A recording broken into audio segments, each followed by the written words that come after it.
na vitongoji wamenyanganywa mihuri. Na mimi walinipigia simu mwenyekiti wenu wa hapa.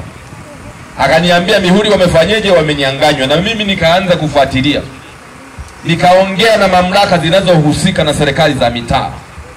Nikapelekwa mpaka makao makuu, nikakuta changamoto ambayo imetokea nchini kwetu kwa maana ya Tanzania nzima. Kumekuwa na shida moja, baadhi ya viongozi sio waaminifu. Wamekuwa wakiuza viwanja, wanagonga hata mara 4, mara 5 kiwanja kimoja kinauzwa. Sasa wakasema wao kwamba hii mihuri kwa vile inaleta changamoto, acha hii mihuri sasa tufanyeje, tuwanyanganye kwanza hawa.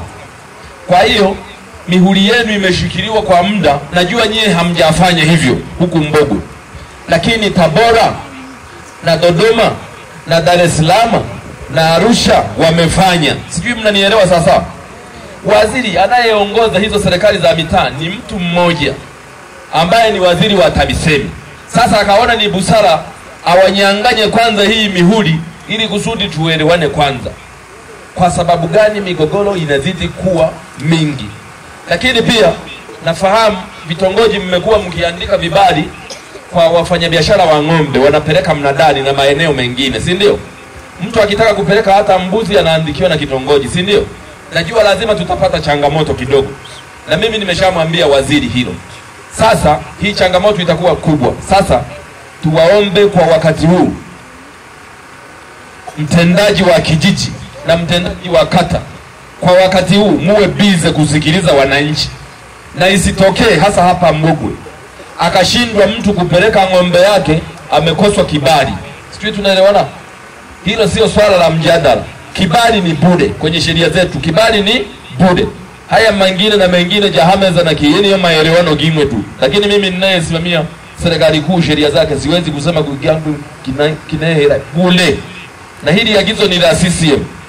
Kwa hiyo watendaji wote wa kata na watendaji wa vijiji vyote 87 ninavyoviongoza mimi, natamka kwamba muhakikishe sasa hivi wananchi mnawahudumia vikamilifu. Majukumu yaliyokuwa yanafanywa na wenye viti wa serikali za mtaa pamoja na vitongoji, sasa muyasimamie ninyi na mshirikiane. Na nyie mtoe ushirikiano tu, wana CCM wenzangu, wenye viti pamoja na vitongoji.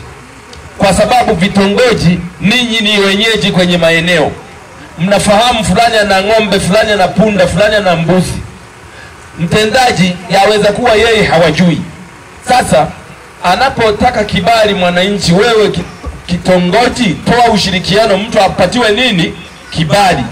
Huku na mimi mbunge wenu ninapambana na serikali kuiomba kwenye wilaya yangu, kwa vile sio wezi, warudishiwe nini? Mihuri. Mnanielewa sasa? Kwa hiyo mvumilie, lakini muendelee kutoa ushirikiano kwa wakina nani? Kwa wananchi. Sio kwamba eti kwa vile mmenyanganywa mihuri sasa muache hata kuwahudumia wananchi. Wakati tumemaliza uchaguzi mwaka jana mkachaguliwa, mtakuwa mmenikosea mimi, mtakuwa mmemkosea mheshimiwa rais, lakini pia hata wananchi tutakuwa hatujawatendea haki. Kwa sababu wananchi hawa tumewaaminisha mwaka jana kwamba Chama cha Mapinduzi kitahudumia kila kitu, si ndio? Kwa hiyo Chama cha Mapinduzi lazima kihudumie wakati mwingine kwa bure. Chama cha Mapinduzi wakati mwingine waumie watu wafanye kazi bure. Tunaelewana sasa ndugu zanguni? Kwa hiyo isitokee mtendaji hata mmoja akaanza kukwamisha wafanyabiashara wa ng'ombe pamoja na mbuzi kuandika vibali. Na mtendaji wa kata hii simamia hilo. Lakini pia hata wenye viti wa vijiji, asitokee mtu wa kugoma kwa kuwa amenyanganywa muhuri, sasa basi akae tu aendelee na majukumu yake. Hapana. Ukitaka kukaa lazima utuite tena, utualike kuanzia tume. Mimi ni bosi kwenye Chama cha Mapinduzi, tena nimeshiriki kukupitisha kwenye uchaguzi huu. Uturudishie gharama zetu tulizoziendesha kukuchagua, ndio ujihuzuru. Tunaelewana sasa ndugu zangu? Kwa hiyo tuko kwenye wakati wa mpito, tuvumiliane. Ninajua mna shida.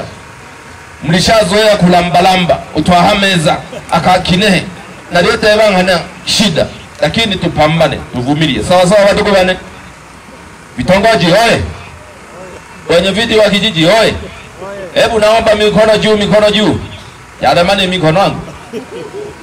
hama nyosha ka hoyo chaniko chaniko ichagiruru